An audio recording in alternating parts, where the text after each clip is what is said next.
그 이재명 대표 인천 네. 계양을 출마한다고 얘기를 했어요. 예. 원희룡 전 장관이랑 맞대결 예상된다 뭐 이런 상황인데 총선 출마하는 건 어떻게 보세요? 저는 이재명 대표가 출마 안 하는 게 정답이죠. 어떻게 출마를 자꾸 해요? 난 진짜 답답해 죽겠습니다. 사실 그것 때문에 이제 민주당에서 이제 탈당한 요인 중에 하나인데 네. 이재명 대표가 일단 개항을 해 지난번에 출마한 것 자체가 엄청나게 비정상이에요. 그때 반대하셨. 현역 의원이 있는 거를 네. 이걸 생리빨을 뽑아내고 네. 거기다가 그냥 임플란트를 갖다가 씹어놓은 거 아니에요. 그래서 이가 엉망이 됐어요 지금. 대한민국 정치가.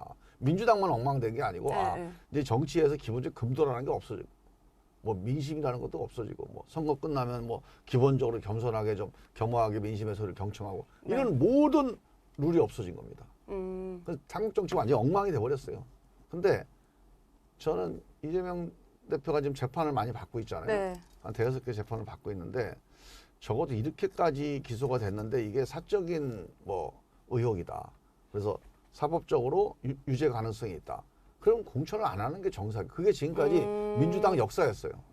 민주당만이 아니고 국민의힘 쪽도 그러면 공천 안 했습니다. 지금까지. 근데 공심위에서 밝힌 걸로는 5가지 그 공천 심사의 배제 원칙을 얘기하면서 이런 사법부 무죄 추정의 원칙에 의해서 이거에 대해서는 묻지 않겠다라고 선을 그러니까 이제 걷더라고요. 이재명 방탄 공심위가 된 거죠. 이재명 방탄 공심위. 그러니까 민주당이 방탄 정당의 가장 핵심 문제인데 네. 뭐 공심이라고 새로 온 외부 인사들이 다 이재명 대표가 다 이제 임명한 사람들이니까 이게 방탄 공심위가 돼 있는 거예요 지금.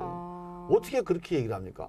무죄 추정의 원칙은 그거는 그 뭐야 법원 가서 할 일이에요. 법원 가서. 법원 가서 정치에서는 기본적으로 이게 국민들의 민심, 국민 눈높이에서 결정을 해야지.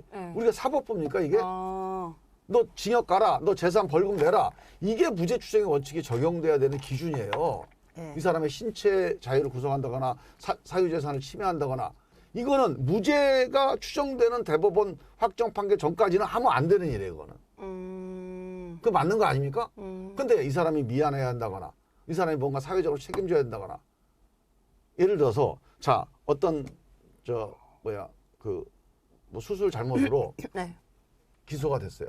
그 의사가 기소가 돼서 지금 1심 하고 있는데 보니까 증인들 얘기 보니까 상당히 이 사람이 문제가 있는 것 같아요. 그런 사람이 지금 개업을 하고 수술을 해요. 근데 거기 수술하는 게 무죄 추정의 원칙이야. 수술해도 돼. 이 정상입니까 이게?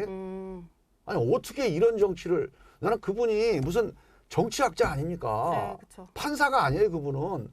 어떻게 정치학을 했다는 분이 그 완전히 이 정치를 이렇게 사법화 시킵니까? 그런 사법에 사법할 때 그런 원칙이 있는 거고 정치는 국민 눈높이에서 의혹이 있거나 국민들이 많이 반대하면은 배제하는 게 원칙입니다. 지금까지 민주당은 그렇게 해왔어요. 기소만 돼도 공천에서 배제시켰습니다. 기소만 돼도. 예. 그러면 그 특정인을 얘기하겠어요. 노웅래 의원 같은 경우는. 그러니까 지금 그 원칙이 당대표에서 무너지니까 다 무너져 버렸잖아요. 줄줄이 무너진다. 네. 저는 그 개인 한 분 한 분이야 억울함이 있죠. 그러면 그 개인 한 분들이 억울한 거를 소명을 해서 이분들은 특별히 구제해야 된다. 이런 결정이 내려져야지 이 사람만 특별히 뭐 비명이니까 잘라야 된다. 이거 왜 다 허용이잖아요 지금. 이게 어떻게 기준입니까? 이게 어떻게 민주적 공당의 기준이 될 수가 있어요. 기소만 돼도 왜 공무원들이 기소되면 왜 직위해제를 왜 하는지 아세요? 그 무죄 추정의 원칙에 왜 어긋나게 그렇게 왜 합니까? 나는 이 민주당의 공심위원들이 도대체 이런 기본이 안 돼 있어요. 이 민주주의의 기본이. 그게 이 행정이라는 공권력을 위임해야 되잖아요. 그 사람이 공권력을 행사해야 되잖아요. 이 공권력을 행사하는데 민원인이 가서 이 사람이 보니까 기소된 사람이네. 확정 판결이 안 나도 그러면 이 사람이 민원인이 가서 이 사람의 결정에 대해 승복하겠습니까? 자기가 유리한 거 하면 승복하지 불리한 거 하면 승복 안 할 거 아니에요. 그러면 이 공권력이 행정이 움직이겠어요? 그 사람이 유죄라서가 아니라 국민 눈높이에서 신뢰를 흔들어 놨기 때문에 억울하지만 잠깐 비껴서 있어라. 억울할 수는 있어도 신뢰를 당연히죠. 받을 이 사람이 수 없지. 유죄라서 그런 게 아니에요. 공천도 마찬가지입니다. 이 사람이 유죄라서가 아니라 국민들이 보기 이거는 가능성이 있다. 이렇게 국민들이 보면 배제하는 게 맞아요. 국민들은 이 사람은 탄압이다. 국민들 보기에 눈높이에 보기 이 사람 탄압이다는 게 분명하다. 그러면 공천하면 되죠. 그거를 심사를 해야지. 어떻게 무죄 추정의 원칙이 기준이 됩니까? 그건 대법원, 그거는 그냥 판사가 할 얘기예요. 그건 정치인과 정치 지도자, 정치학자가 할 얘기가 아닙니다. 그럼 사실상 그냥 이재명 대표 방탄하려고 그런 이런 식의 만들었다. 완전히 경광부회를 하는 거죠. 어떻게 그런 논리가 성립이 됩니까? 국민들이 보기에 네. 신뢰할 수 없는 사람을 자르는 게 공천이에요, 그게. 그 얘기도 했어요, 공관위원장이. 그래서 기존에 뭐 한동훈 비대위원장이 했던 뭐 86그룹 이라서 자르고 이런 일괄적인 자름은 없다라고 하면서 대신 좀 오래 한 사람들은 알아서 좀 빠져줘야 되는 거 아니냐 이런 얘기를 좀 했더라고요. 저는 그건 아까도 제가 말씀드렸지만 네. 86그룹, 네. 뭐 3선, 4선 네. 이게 죄는 아니잖아요. 그렇죠. 그러니까 제가 얘기한 최저 기준은 아니에요. 이거는 이건 국민들이 토론해서 사안별로 결정해야 될 사안이지 일괄적으로 적용할 건 아닙니다. 뭉뚱그리는 건 안 된다. 근데 예를 들어서 범죄 혐의로 재판을 받고 있어요. 네. 이건 좀 다른 문제 아닙니까? 범죄 혐의가 확정이 되면 국회의원을 못할 사람을 그러면 우리가 이 범죄 혐의는 저희는 무죄라고 확신한다는 근거를 제시를 해줘야 돼요. 아니면 이거는 정치 탄압이면 이걸 제시를 해줘야 됩니다. 그래야 공천할 수 있는 거죠. 왜 지금까지 왜 민주당에서 김대중의 민주당, 노무현의 민주당에서는 왜 기소만 되면 공천을 왜 안 했겠습니까? 그전엔 바보여서 안 한 겁니까? 이거 뭐 무죄 추정의 원칙이 없었어요 그때는? 그런 사법 원칙은 그때도 있었어요. 네. 우리는 정치 원칙을 말하는 거예요. 국민 눈높이에서 이 사람이 이렇게 사법적으로 재판을 받는데 이게 좀 실제로 가능성이 있다 그러면 나는 못 찍겠다. 이게 국민들의 상식이에요. 그 상식에 부합해야 그게 제대로 된 정당 아니에요? 어떻게 이런 교만한 정당이 이렇게 떳떳하게 그런 걸 발표까지 합니까? 자기 밀실에서 자기들끼리 하는 건 몰라도 어떻게 그걸 떳떳하게 부끄러움 없이 그렇게 얘기를 해요. 그건 정말 이 정치와 민심에 대한 무지를 드러내는 거죠. 그런 완전히 민심하고 난 민심 신경 안 쓰겠다는 거죠. 이렇게 그 말씀하신 대로 이제 민심과 좀 역행하는 행동이다라고 말씀을 하셨는데 이런 민주당이 총선에서 어쨌든 151석 목표로 한다고 얘기를 했어요. 가능할까요? 아니면 더 저는요, 될까요? 뭐 그게 가능하더라도 그렇게 해서 151석 얻으면 네. 그 151석이 힘이 있겠습니까? 이런 식으로 민심하고 엇나가고 이런 식으로 옛날 우리 민주주의나 민주당에서 했던 전통을 다 무너뜨리고 네. 그냥 이재명 방탄해서 요행이 윤석열이 하도 잘못하니까 150석을 얻었다고 칩시다. 그 다음에 151석이 그 힘이 있겠습니까? 그 민주당이 151석이 의석수가 151석이지 부합하는 정당성 여론이 51% 여론이 가겠어요 이걸로? 못 갑니다. 바로 30% 여론 되고 29% 여론이 돼요. 151석을 얻는다 해도 지지율이 아무 그거에 힘이 상응에 없어요. 못 쫓아간다. 우리가 180석 해봤잖아요 4년 동안. 180석 했는데 독선 독주하면 여론이 30% 돼요. 그러면 그다음에 아무것도 못합니다. 저는 의석수 가지고 자꾸 이렇게 뭐 사람들 현혹시키는 게 정말로 이거는 진짜 부정직한 거예요. 의석수 갖고 이 정치가 해결이 안 돼요.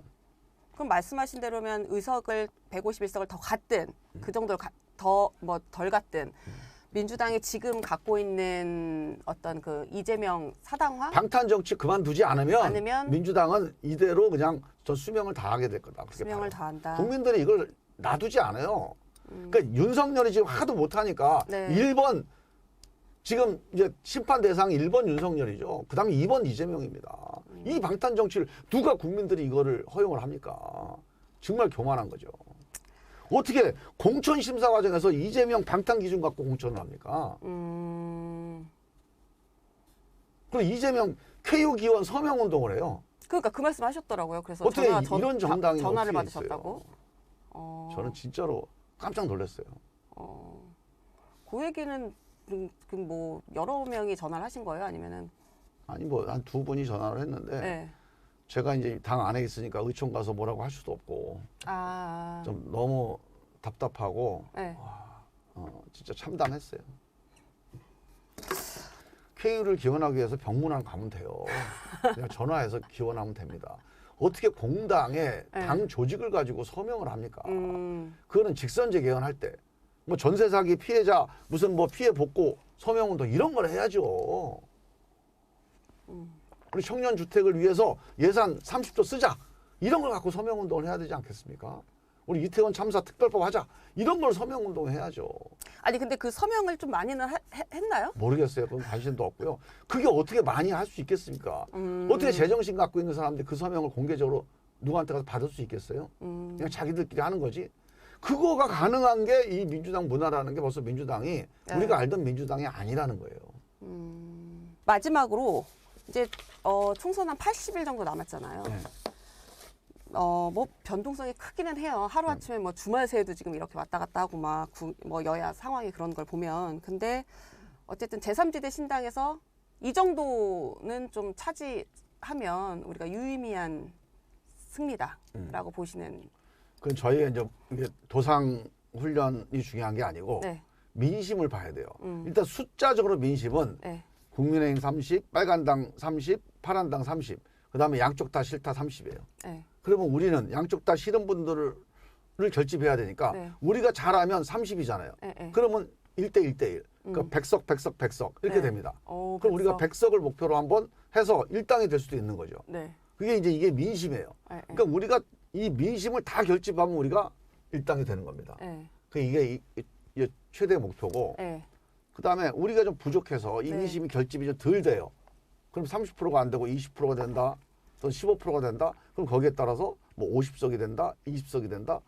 뭐 그런 차이가 있겠죠. 근데 적어도 저는 우리의 목표는 네. 몇 석이냐도 중요하지만 만약에 100석을 준다. 그러면 정말로 우리가 얘기했던 기득권 정치 타파하고 이 제왕적 대통령제, 제왕적 당대표, 승자 독식 정치, 이 독점 정치, 독주의 정치를 끝장내는 거를 4년 안에 100% 달성할 수 있습니다. 그런데 우리가 힘이 좀 모자라서 좀 약간 역량이 부족해서 민심을 다 담지를 못했어요. 그래서 50석을 했습니다. 아니 20석을 했습니다. 전 20석 이상만 되면 우리가 중간에 어느 네. 쪽도 과반수가 안 된 상태에서 우리가 20석, 50석을 갖게 되잖아요. 그러면 우리가 얘기하는 이 정치개혁, 이 기득권 정치 타파를 위해서 양 정당을 설득할 힘을 갖게 됩니다. 의미 있는 역할을 할 수 있다. 그래서 아마 시간은 좀 걸리겠지만 네. 이번 임기 안에 저희들이 얘기했던 정치개혁, 네. 이 기득권 정치 타파, 이 양자, 이 기득권 정치 이거를 바꾸는데 큰 진전, 실적을 성과를 거둘 거다.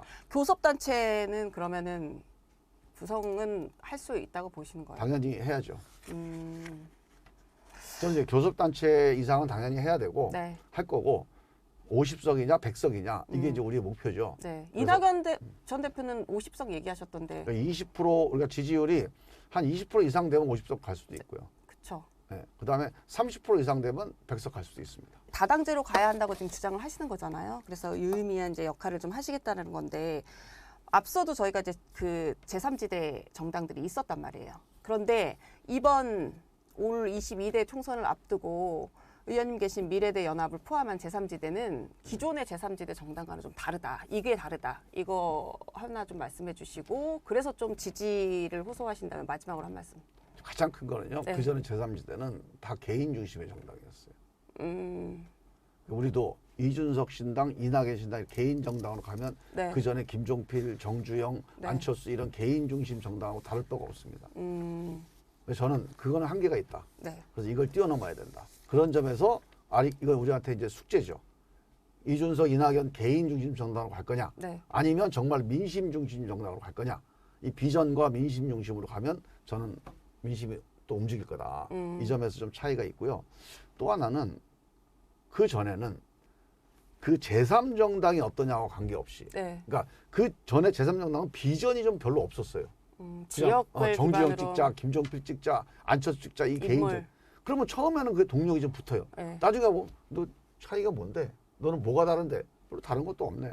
흩어져 버립니다. 네. 근데 정말로 우리가 처음에는 이준석 이름 보고 이낙연 이름 보고 또 여기 뭐 무슨 원칙과 상식 의원들 이름 보고 모였다 하더라도 네. 알고 보니까 이런 좋은 생각이 있네. 좋은 비전이 있네. 이러면 더 이제 상승하는 거죠. 네. 더 우상향이 되는 거예요. 그래서 저는 이런 우상향 정치를 할 수 있다. 그 전 정당과 차이가 있다는 점. 그다음에 환경 면에서는 네. 그 전의 정당은 뭐 김종필이든 정주영이든 뭐 안철수든 그 제3세력 말고 제1세력, 2세력이 되게 강했어요.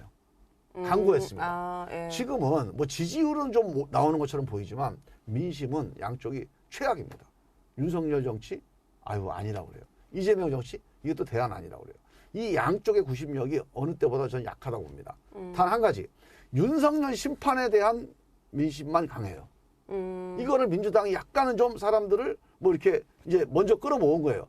윤석열 심판하려면 우리도 찍어주십시오. 맞아. 민주당밖에 없지. 여기까지가 지금까지 현실이에요. 근데 야, 민주당으로 윤석열 심판이 되겠어? 이 민심이 속마음이거든요. 이 속마음이 결집되면 뒤집어집니다, 이게. 그래서 양쪽이 지금 허약하다는 거. 네. 윤석열이 허약한 건 다 알죠? 네?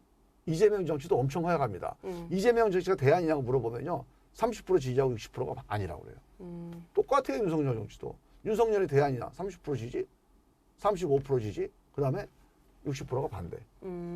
이재명 정치도 마찬가지예요. 그 윤석열 정치든 이재명 정치든 저는 대안이 아니다. 대안이 아니다. 네. 그래서 저는 이 양쪽이 이렇게 허약하니까 저는 민심이 결집할 수 있는 기회는 충분히 있다. 네. 그런데 우리가 어떻게 할 거냐. 그래서 좋은 비전을 가지고 이 개인 중심의 이 사당화되어 있는 이런 그 메시아 정치, 이런 정치 그만하고 정말 비전 중심으로 새로운 정치를 한번 규합을 해내면 저는 이번 총선에서 국민들이 꼭 양당 기득권 정치 심판해 주실 거다. 그렇게 봐요. 그 아까 그 3월에 그 기호 3번이랑 뭐 이런 것들 결정이 된다고 하셨는데 그러면 연대든 통합이든 이 제3지대 신당의 연대든 통합이 결정되는 마지막 데드라인이 2월 말인 2월 말 3월 초가 되겠죠. 3월 초. 왜냐하면 그 기호 결정을 네. 해야 되고 그다음에 이제 통합을 하게 되면 사람들이 이제 공천 때문에 어렵다고 많이들 얘기해요. 네. 근데 저는 그렇지 않다고 봐요. 왜냐하면 지역구 공천이라는 게 네. 부딪히면은 많이 문제가 돼요. 근데 여기는 이쪽 우리 미래 계열의 신당은 호남 중심이고요. 네. 저기는 영남 중심이고요. 네. 수도권은 사실은 별로 부딪힐 때가 많지가 않아요. 그 수도권에 몇 명 부딪히는 거 정도니까 네. 그 정도는 그렇게 어려운 문제가 아닙니다. 예를 들어서 한 몇십 군데가 서로 충돌이 일어난다. 그러면 이거 감당 못해요. 근데 한 대여섯 군데가 부딪힌다. 이거 왜 감당 못합니까? 서로 협의해서 서로 양보해서 조율하면 되죠. 비례에서는 비례 순번이나 비례 그 범위 놓고는 부딪히지 않을까요? 부딪힐 필요가 없는 거예요. 비례는요. 양쪽이 10%씩 얻어요. 그래 10%씩 해서 막 5명이다. 뭐 10명이다. 공천할 거 아닙니까? 이걸 합쳐요. 그러면 왜 20% 얻으면 똑같은 숫자가 돼요. 그러니까 1번이냐 2번이냐의 차이지. 1번, 2번은 당선권 안에만 들면 똑같은 거예요. 그 금배지가 다르지 않아요. 그럼 당선권 안에 들어가는 거는 당선권이 많아지니까 싸울 일이 별로 없어요. 왜냐면 뭐 서로 간에 교차해서 배치하면 되니까. 마지막으로 의원님 관련해서 지역구 기존 지역구로 출마하시나요? 네. 아니 일단 지금은 당연히 이제 제가 우리 지역구에 네. 우리 시민들에게 신당을 만들었습니다. 네네. 한번 도전해 보겠습니다. 이게 이제 생각이고요. 네. 근데 이제 신당이 만들어져서 갑자기 무슨 우리가 서울에 뭐 정면 돌파를 해야겠다. 네. 그래서 서울 뭐 종로 뭐 중구 용산 마포 네. 다 모이자. 이래갖고 다 우리 결집하자. 네. 뭐 이런 결정이 내려지면 또 바뀔 수는 있겠죠. 네. 근데 지금은 일단 우리 지역구에서 또 우리 충청권 민심이 중요하니까 충청권 민심도 이 거대 양당 기득권 정치에 이 반대하는 민심이 엄청 많아요. 다른 지역보다 많을 겁니다. 이분들을 결집하는데 또 앞장서서 해야 되겠다 이렇게 생각하고 있죠. 그럼 이원욱 의원이랑 조응천 의원도 기존 지역구로 나가신다고 봐야 되나요? 지금은 다들 지역구는 기존 지역구로 나오는 걸 일환으로 갖고 있는데 일환으로 이후에 갖고 이제 총선 전략 차원에서 네. 어떤 변화가 있을지는 조금 뭐 그때 가서 한번 다시 보자 이런 정도입니다. 뭐 그걸 꼭 하겠다는 건 아니고요. 그럼 다른 지역 상황상 다른 지역구로 가야 되는 전략이 필요하면 그것도 수용은 가능하다. 예. 예. 비례는 아니신 거고. 예, 비례는 우리 젊은 신진 인사들을 네. 정치 경험 없고 선거 경험 없는 분들을 한번 그분들 능력을 우리가 사기 위해서 이제 활용을 해야지. 네. 뭐 비례대표가 몇 명 되지도 않는 거를 기존 정치인들이 차지하면 안 되죠. 네. 되게 긴 시간 지금 얘기했는데 여전히 네. 에너지가 넘치시네요. 오늘 미래대연합 김종민 의원 모시고 말씀 나눴습니다. 오늘 감사합니다. 네, 감사합니다.